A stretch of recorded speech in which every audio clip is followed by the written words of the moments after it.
Hey guys, welcome back to Southern Gal True Crime. I share missing persons, cold cases, true crime news, and more. 18-year-old Justin Gaines was last seen in Duluth, Georgia on November 2nd, 2007, after spending the night out at the club. Now, in 2007, Justin was a college freshman at the Oconee campus of Gainesville State College, which was about an hour's drive from his parents' home in Snellville. On November 1st, 2007, Justin had returned home to Snellville for the weekend. He wanted to spend some time with his family. He was going to help his stepfather with some roofing work just to make some extra money. That evening, Justin was picked up by a friend who dropped him off at Wild Bill's, which was a nightclub on Market Street in Duluth, which was about a half hour away from his parents' home. Apparently, Justin was a regular customer at this nightclub, and he often went there alone with a VIP ticket. Throughout the night, Justin was captured on surveillance video at the nightclub. They were having what they called a Thirsty Thursday party, and there were over 3,000 patrons there at the time. Around 1:30 a.m. on November 2nd, Justin was last seen on surveillance video. He was standing outside of the club. He made several phone calls to friends to ask for a ride home. Apparently, none of them were available to take him home, and he did not call his parents for a ride. Justin never returned home that night, and he has not been heard from again. His family did file a missing persons report with the Gwinnett County Police Department after he failed to return home. He had left his wallet, car, and his ID behind at his parents' home in Snellville. And the authorities have theorized that Justin, he at the time he was wearing a diamond stud earring, and he was apparently flashing around some cash, which may have caught the attention of the wrong person in Wild Bill's that evening. They think he might have then got lured into a car by people who robbed him and then ultimately took his life. So in 2014, 28-year-old Dustin Dylan Glass, a career criminal who was serving time in federal prison on substance charges, he told authorities that he and a man named Martin Leonard Wilkie assaulted Justin, GSW'd him, and then stuffed his body in a, quote, black metal toolbox. So authorities did recover a picture of Dustin Glass inside a pawn shop in Gwinnett County, where he was seen wearing a diamond earring in the early morning hours of November 2nd, 2007, which is shortly after Justin disappeared. On September 14th of 2015, Dustin Glass's mother, Thelma Ruth Ballou, told police that she assisted Wilkie and another man dispose of Justin's body in a well in High Shoals, which is in Walton County. Authorities did conduct a search in 3 wells near the Appalachia River in Walton County. They found no signs of Justin, and on September 21st of 2015, Thelma Ruth Ballou was charged with making a false statement.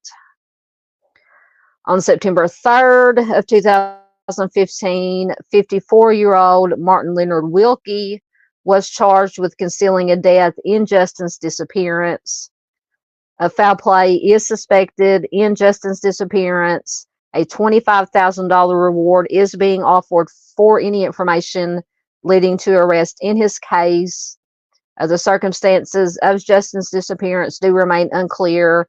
His case is currently classified as just missing and not a homicide case, and it does remain unsolved. So it's been 17 years as of 2024. Justin is still missing, and obviously his family, especially his mother, is still holding on to hope, looking for some answers. As I said, in 2007, 18-year-old Justin, he was a college freshman at Gainesville State College. His mother, Erica, says he loved it. He would always update me on how he was doing. In one of his first assignments for his English class, Justin wrote a paper about how his college experience was going so far. His mom says in his paper, he said he hoped he did well, so one day he could take care of his mom like me and my husband took care of him. Justin was born actually in Westlake, Ohio, and when he was 6, his family moved to Snellville, Georgia. It was a quaint suburb just east of Atlanta. Justin, he grew up in a big family. He was the second oldest of 8 siblings, so he always had someone around to play with. His mom says they always loved to play games, go swimming, go out exploring. The family did enjoy camping and taking trips to Myrtle Beach. His mom says we just always had a good time. Erica says that when it came time to enroll in college, Justin knew that he did want to stay close to home where his friends and family were. And Gainesville State College, which is, excuse me, now the University of North Georgia, is located in Oakwood, which was only about an hour's drive from Snellville. And then just unfortunately, a few months into his freshman year is when Justin vanished. His mother remembers that Justin headed home to Snellville that weekend. He had plans to hang out with the family. He wanted to make some extra money helping his stepdad, Steve.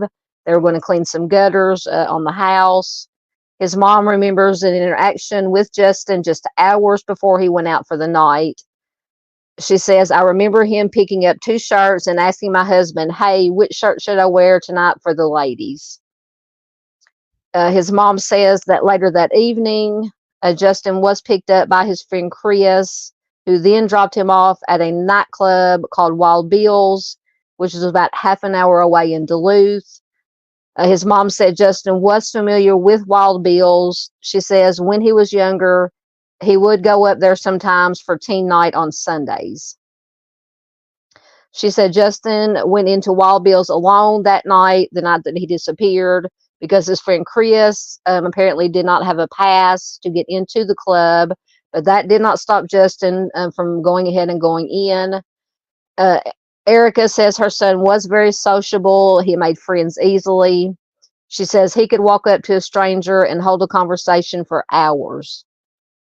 Erica said the bartenders at Wild Bill's did know Justin, and throughout the night he was captured on the club's security camera. And that security camera even captured the last moments before Justin's disappearance. It was around 1:30 a.m. on Friday, November 2nd. Justin can be seen standing outside of the club. His mom told Dateline that according to his phone records, Justin was calling friends to ask for a ride home. When Justin did not come home that day, his mom said that initially she wasn't too worried. She thought maybe he was just hanging out with some of his friends. But when Saturday came and Justin still hadn't come home or returned her calls, she thought that something might be wrong. She called Justin's friends to ask if they had heard from him. They said they hadn't, but they told her not to worry. But she said, in my heart, I just knew that something was not right. By Monday morning, November 5th of 2007, even Justin's friends were becoming concerned, and they were calling Erica to see if she had any updates.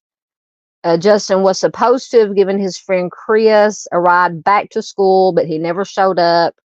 As I said earlier, his wallet, car, and ID were all still at his family's home in Snellville. Erica, his mom, did have access to his school portal, so she checked it, and she saw that he had not turned in an assignment that was due Monday morning. She says Justin was adamant about turning in his work on time, and not doing so was out of character for Justin. Friends and family gathered at the Wilsons' house to pass out missing persons flyers on Monday, November 5th. They drove around the area surrounding Wild Bill's looking for Justin.